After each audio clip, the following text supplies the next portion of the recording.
Today I'd like to speak about 3 things I wish I knew when I started landscape photography, because a few years ago when I started I was really interested in all of that, but there were some things that I thought about which might not have been ideal really. So let's get on with the first one, which I'd like to say is that you have to put experience before photography. I always liked taking pictures in nature. When I was younger, even as a little boy, my dad always gave me the family camera to play with.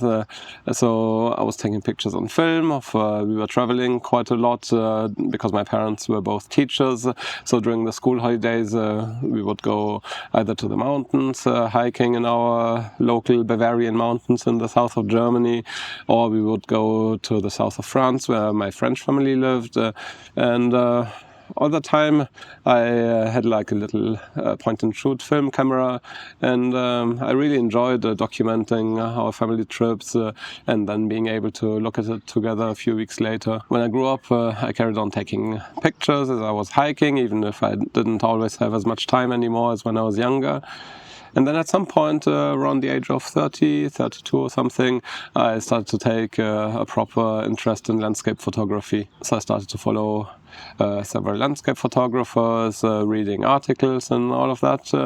And I started to take pictures and, following the advice that I was reading online and believing that that was the most important things that I had to follow. But then after a while, I realized that like with everything in life, there's not one perfect way to do things, and everybody has got their preferences and the way they like to do things. I realized that by following all the advice that I could read online, I wasn't really getting more satisfied with my photography, and the photos I was taking, they were nice, they were pretty, some of them, but it wasn't what I was looking for, and I just had no idea what was I looking for. I realized after a few years that landscape photography is all about getting us to go outdoors. Why do we do it?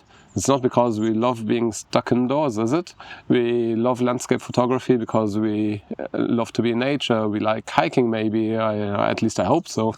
And but what I was doing, because I was getting interested specifically in the photography kind of things, I was just kind of pushing all my experience that I'd had for the past 15 years in camping, hiking, and all of that to the side, and focusing only on the photography. And I thought, if I go out for a weekend hiking and I don't come home with a banger kind of image, then it was a wasted kind of experience. I'm sad to admit it, but secretly I think I was thinking like that a little bit. And so, I mean, some weekends were great. I would come home and, for example, I'd spend the night outside and taking a picture of the streaking stars and stuff, and it was beautiful, and I was happy with the results. Other weekends, just like you probably know, you go out, take pictures of the landscape, hike for hours, and the pictures, they're pretty, but nothing special. So basically you come home and have no further images for your portfolio. Nothing that you think is too special. And for a long time, this was really bugging me. I was thinking, is it normal that I spend my days when I'm not working outside and I feel disappointed and go back to work feeling frustrated? Surely that can't be right, that can't be healthy. And after a while I realized that if I reframe things a little bit, if I manage my expectations, which by the way works for a lot of things in life, then maybe I would enjoy my memories a little bit more. So I started to think, okay, I'm going out, going to have a nice time, I'm going to enjoy my hiking and everything, and the photography is a plus. It's an aside, if you will. It's something, it kind of hurt me because I had to pretend that I wasn't caring so much for my photography, which wasn't true. I still cared for it very much, but I just had to make sure that that was not the only thing that counted after the weekend. So that really worked for me. I started to go out and just enjoy my time. I had my camera with me, I took my pictures, but I didn't straight away start to look at the pictures. Did I have a good picture? Did I get that shot when I got home? No, I came home and thought, okay, that was really beautiful. I enjoyed it. That was great. And then if I got a nice picture out of the experience, then all the better. That was great. But once I took the conscious decision to manage my expectations and not to care only about photography anymore, that's when a lot of things started to change, and that was really good and healthy for me. The next thing I wish I had known before I started landscape photography is that there's no perfect advice out there. There are a lot of people with a lot of knowledge and also very strong opinions, but it's important to take these things with a grain of salt. I was following their advice to the letter. I was taking their courses, I was following everything they were saying and thinking, okay, I have to do this and that, and then surely I will get perfect pictures. And when that wasn't the case, I was feeling completely confused. I was like, but I followed the advice, so why are my pictures not as good as theirs? Well, maybe because they've spent 30 years doing what they're doing and have developed a very specific style. But I didn't see that at the time. And also I was getting confused, because when you start to be completely obsessed like I was with landscape photography, then you start to listen to lots of different people. And guess what? They were not all saying the same things. Some people were saying to take very colorful pictures, others were saying to take more muted pictures, others were saying to really rely on post-processing. And I was getting completely confused. I was like thinking, what am I meant to do now? And that's when I realized that photography is very subjective, that it's all about tastes, really.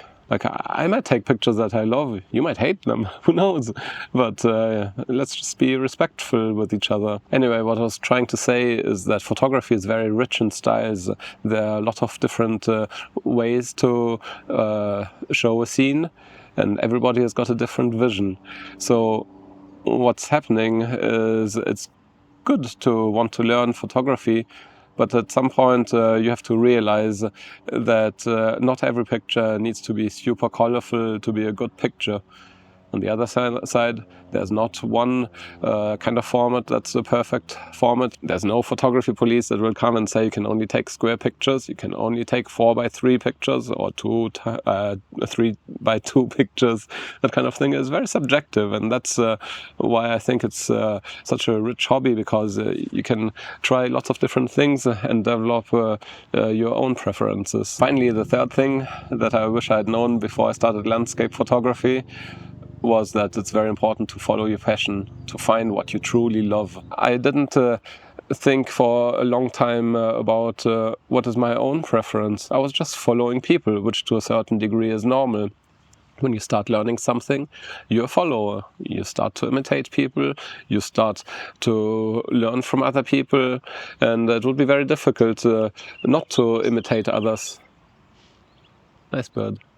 But at some point you want to stop being derivative, I think it's called, where you're just copying other people, imitating other people, and you want to start to learn what's really good for you, what's appropriate for you, which style you like, and what kind of photography really fires you up. Because that's the problem, or at least it was for me. As long as I was just copying other photographers, I realized that I wasn't feeling all that motivated. I was thinking that I was interested in photography, but I was also feeling very frustrated. I was like, if I'm so interested in photography, why am I then so frustrated at the same time? Something didn't quite match. So I remember I was taking these really colorful pictures, like I saw other people take. A good way to do that is to get up very early, go up to the mountain and be there for sunrise. So sometimes I had these gorgeous kind of colors in the clouds, and I was able to capture some really incredible moments, and very colorful, as I said. And for some reason I wasn't feeling so motivated. I would come home and think like, yeah, they are beautiful, these pictures, but for me personally they feel a little bit like sugar or chocolate, you know, like very sweet, very strong. But after a little while, maybe that's a bit too much. That's when I started to think maybe my personal taste is a little bit more muted. So I started to do that, until after a while I went really extreme, and I tried and thought about black and white. That's when I realized, oh, maybe that's where my real passion lies, you know. So I started to take way more black and white pictures. I started to read about black and white and take a much bigger interest in that. And I realized why that wasn't so obvious for me in the past, because, well, I think a lot of people, when they start with photography, maybe the most obvious thing is the colors, the strong colors, and there's nothing wrong sticking with that, you know, if that's your preference. It's great. It's absolutely nothing wrong with it.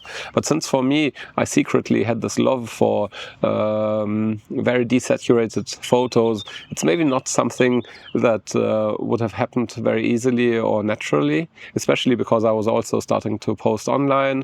And as you probably know, black and white compared to spectacular, epic images, well, it's easy to know which of those two will get more likes. And even though I want to pretend that I didn't care about all the likes and all the stuff that was going online, it's designed to make you want to do it, to follow the recipes or whatever. So that was quite frustrating for me as well. And once I started to learn to wean myself off that social media stuff and stay off those platforms a little bit more and concentrate on my photography, well, that's when I was able to really concentrate on my true love, which is black and white photography. I'm not saying that I'm never going to take color pictures anymore, but I suspect that if I do, the colors in my color pictures will be probably pretty muted as well. So I really hope that I was able to help you if you're like at the beginning of your landscape photography journey, or that these things, these stories that I shared with you today resonate with you as well if you're a little bit further along in your landscape photography journey. Let me know in the comments if anything like that happened to you as well, or what the things are that you would have liked to know at the beginning of your landscape photography journey. I hope you have a beautiful day, that you enjoyed the video, and then I'll see you in the next one. Bye bye.